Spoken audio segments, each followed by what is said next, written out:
On Monday, Texas GOP Senator Ted Cruz told conservative radio host Dana Loesch that Republicans in Washington can't defeat Obamacare unless they stand together. Some Republicans in Congress have threatened to shut down the federal government unless the implementation of Obamacare is stopped. I want to show a clip now of Cruz here on the Loesch Show. I think there is a powerful defeatist approach among Republicans in Washington. I think they're beaten down and they're convinced we can't give a fight, and they're terrified. So this is our last chance to take out Obamacare. And every one of those Republicans who says, let's not fight on the continuing resolution, what they're really saying is we should surrender to Obamacare being a permanent feature of our economy. So what's Cruz's strategy here attacking his own party? Well, I think to some extent, Ted Cruz is trying to single himself out for a presidential run in 2016. You know, he just won this really minor straw poll run by a small university that suggests that he would be the most popular presidential candidate for 2016. But I also think this language that Republicans are terrified about not being able to repeal Obamacare or something, that doesn't seem true. They voted to repeal Obamacare like almost 40 times now. They just did it a couple weeks ago. They're going to do it again before recess. I mean, this is just something that happens all the time. It doesn't seem like they're too worried about it. But it is important to note that while this type of politicking is generally kind of suicide or political suicide at the presidential level. I mean, we saw 2012 playing to the hard right did not do wonders for the Republican Party in the Senate or at the presidential level.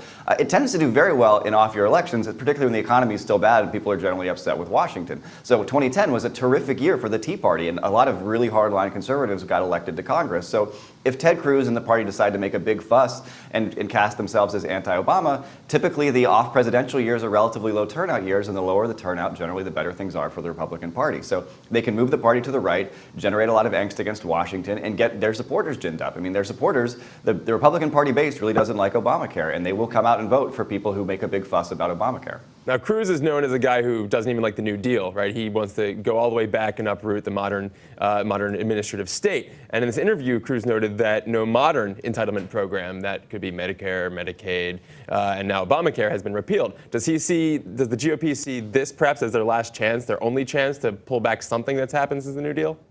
Well, I don't know. I think the debt ceiling is really where at least the House seems to be playing their cards. The threat for raising the debt ceiling that we've seen from the House GOP so far has been, if you want to remove these constant 3 or 4 month negotiations over the debt ceiling, you have to implement Paul Ryan's plan for Medicare, which is to privatize and cut Medicare. And I think politically that's actually an extremely dangerous place for Republicans to go, because while they were able to win very big in 2010, they also won big by marketing Obamacare as a cut to Medicare, and they ran as defenders of Medicare. So if they then run on saying Obamacare won't cut, Obama won't cut Medicare enough, that really muddies their message, and I think divorces them from a senior citizen audience that otherwise is generally sympathetic to their message. So I actually think ideologically, in a lot of ways, while it is useful politically for the Republican Party to gin up their base, if they start talking about cutting Medicare and getting rid of Medicare, I think that's extremely dangerous for their survival as a party.